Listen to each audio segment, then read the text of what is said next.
5 मिनिटात 25 बातम्यांचे सहप्रायोजक आहेत defence career academy, Chhatrapati Sambhajinagar व कोल्हापूर।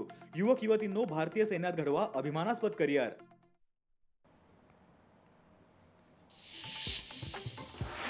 सोलापूर कृषी उत्पन्न बाजार समितीच्या निवडणुका पुन्हा एकदा लांबणीवर। बाजार समितीच्या नव्यानं मतदार याद्या तयार करण्याचे आदेश।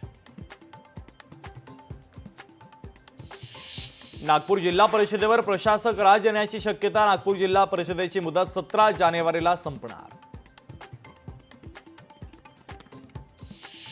पिंपरी चिंचवडमधील भोसरी पोलीस ठाणे राज्याच्या टॉप 5 मध्ये सर्वोत्कृष्ट पोलीस ठाण्यामध्ये भोसरी पोलीस ठाण्यांचा 4था क्रमांक।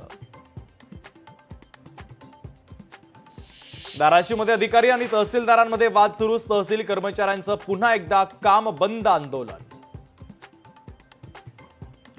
26 जानेवारीला भारताचा 76वा प्रजासत्ताक दिन साजरा होणार। याच पार्श्वभूमीवर राजधानी दिल्लीमध्ये आता जय्यत तयारी।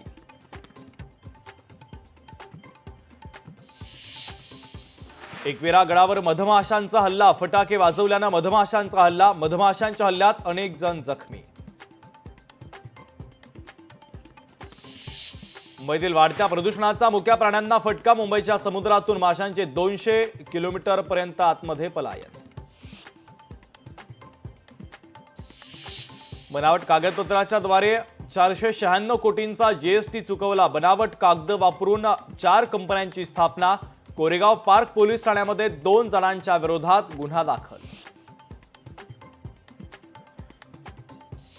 चिलिंगच्या प्रादुर्भावामुळे केळी उत्पादक शेतकऱ्यांना मोठा फटका। कमी दर मिळाल्यानं केळी उत्पादक शेतकरी मोठ्या संकटात।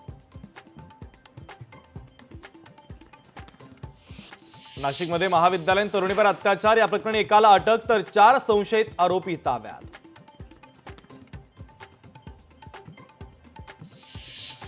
चंद्रपूरमध्ये ट्रकची दुचाकीला धडक। अपघातामध्ये एकाच कुटुंबातील 3 जणांचा मृत्यू।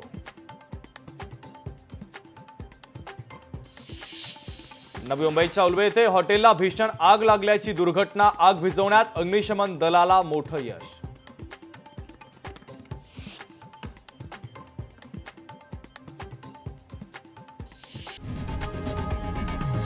लोकशाही मराठी ऐका, पहा, जागरूक रहा।